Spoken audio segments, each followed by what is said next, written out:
Bonjour une autre fois, avec vous Jamel Demboukar, coach en développement personnel et professionnel.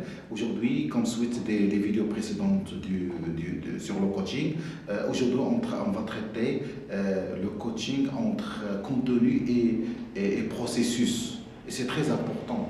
La réussite d'un vrai coach, la réussite du processus de coaching, c'est entre la maîtrise, le dosage entre le contenu et le processus. Donc c'est quoi d'abord le contenu? Le contenu, c'est la matière à traiter, c'est la problématique à traiter liée au coaché. C'est le monde, c'est la perception du monde du coaché, c'est l'expérience du coaché, c'est ce dont souffre le coaché, c'est dont il est là devant le coach. C'est ça le contenu. Le contenu, c'est la matière première, c'est le noyau du travail du coach.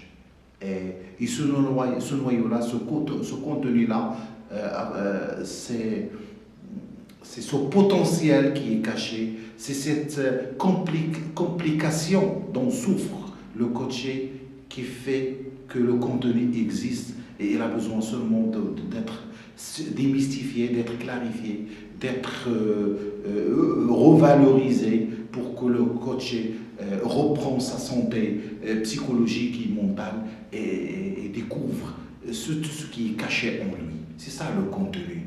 Et le contenu par rapport au coach, c'est quoi? Quelle est la relation? La relation, c'est que le coach doit avoir un ensemble d'outils, de techniques. Par exemple, si on prend la technique de questionnement, la technique d'écoute, la technique de reformulation, le coach doit certainement les maîtriser. Le fait de poser une question au coaché, c'est une façon de faire révéler les informations qui sont cachées. Le fait de poser une question pour dire au coaché de quoi as-tu besoin, que puis-je faire pour toi, la réponse du coaché, c'est du contenu. Et c'est au coach de savoir techniquement et intelligemment poser des questions, écouter attentivement pour faire ressortir tout ce qui est caché à l'intérieur, peut-être des problèmes qui sont liés à l'enfance, des problèmes qui sont liés par exemple à la scolarité, aux études supérieures, au domaine professionnel. C'est au coach de poser des questions et de reformuler pour bien traiter le contenu du coaching. Ça au niveau du contenu. Au niveau du processus, c'est la manière, c'est le comment. Hein? Lorsqu'on parle du contenu, c'est la problématique du coaché. Et lorsqu'on passe au processus, c'est le comment, c'est la façon de traiter le problème. Hein? Et si le coach n'arrive pas à avoir la méthodologie, la manière, les techniques, la démarche, les étapes, la stratégie pour résoudre le problème du coaché, il ne peut pas y arriver. D'accord? Ce sont deux points. C'est comme si vous êtes en train de conduire une voiture. Il faut savoir maîtriser la relation entre l'accélérateur et l'embrayage. C'est-à-dire cette relation pour que la voiture puisse avancer sans s'arrêter et avancer dans son processus sans avoir des problèmes au niveau de la conduite. C'est ça la relation entre le contenu et le processus. Et le coach, il est au milieu.